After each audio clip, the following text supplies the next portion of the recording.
My mom called me trash in front of everyone. Now she wants my house for her perfect son. I never had big dreams. Not the kind that involve universities, student loans, or corner offices. I wanted to work with my hands. I loved machines, the way a busted engine could hum like new with enough patience and elbow grease. Right out of high school, I got an apprenticeship at a local car garage. I was making minimum wage, coming home with dirt under my nails, sore fingers, and oil-stained clothes. But I was proud. Unfortunately, pride doesn't mean much when you live in a house that treats you like an unpaid servant. My mom, let's call her Karen, never really saw me as her son. More like an investment that didn't pan out. I wasn't the golden ticket she hoped for. That title belonged to my younger brother, Liam. Liam, who had the good hair. The perfect smile. The sweet boy image she loved to parade at family dinners. He got everything, the best clothes, the newest tech, the easy life. Me. I was the one who got scolded for tracking in mud, for making noise with tools, for existing in her house. After a few months of working, I started bringing home decent pay. Still not a fortune, but enough to help. Then one day my mom sat me down in the living room. "You're not a child anymore," she said. "If you're going to live here, you'll need to contribute. I want half your income every month." I blinked. That wasn't rent. That was robbery. But I was too tired to fight, and I thought, she's my mom. Maybe she needs help. So I handed it over.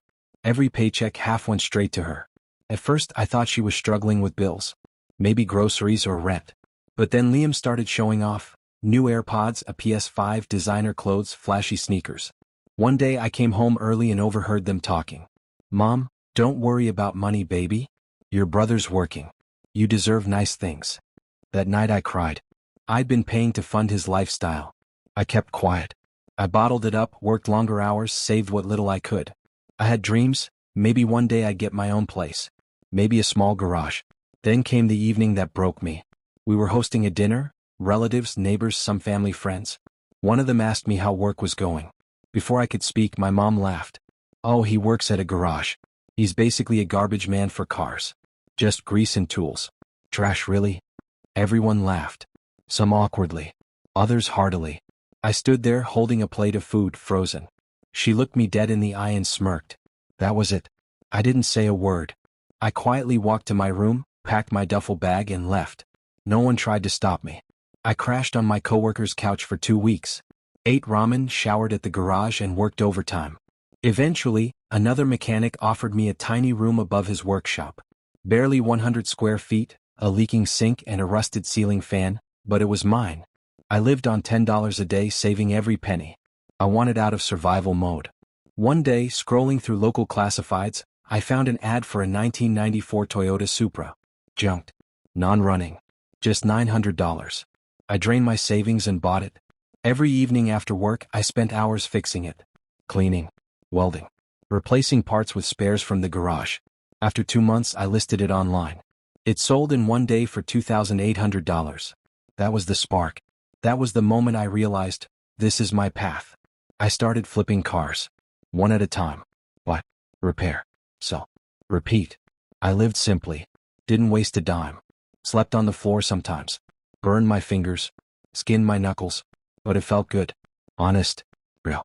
Within 2 years, I had saved enough to buy a small house. 2 bedrooms, a garage, a yard full of weeds I planned to turn into a garden. It wasn't a mansion. But it was mine, and every nail, bolt, and brick was earned. It started with a Facebook friend request from my mom. Then a text. Then a voicemail. Finally, one afternoon she showed up, with Liam in tow. "Oh, honey," she said, walking in like she owned the place. "This is beautiful. We're so proud of you." Liam didn't even say hello. He was too busy eyeing the TV and muttering, "Yo, this place is decent." Then she dropped it. "Liam needs space. He's struggling mentally. I told him he could stay with you for a while." I looked her dead in the eye and said, "No." She blinked. "Excuse me? No. You don't get to humiliate me, rob me, ignore me, and then move into my house like nothing happened." She exploded. "I'm your mother. I raised you. You owe me." I walked to the door and held it open. "Get out," she screamed. Called me ungrateful. Selfish. Liam muttered, "Dude, chill. It's just a room." I called the police. They left before the cops arrived, but the message was clear. 3 weeks later, I went on a short weekend trip to attend a car expo. I came home to a nightmare.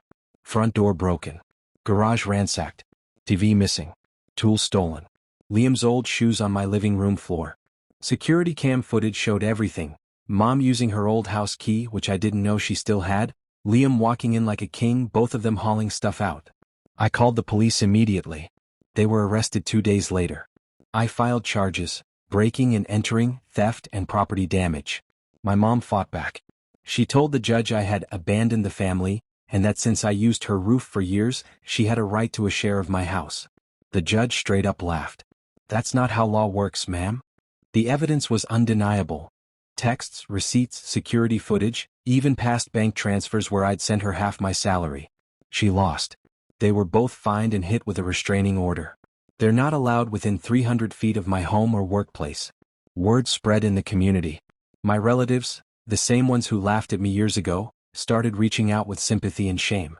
I didn't reply. I'm still flipping cars. Planning to open my own garage next year. The house is finally repaired. The garage smells like oil and sawdust again. I sit on my porch at night, sip cheap coffee, and smile.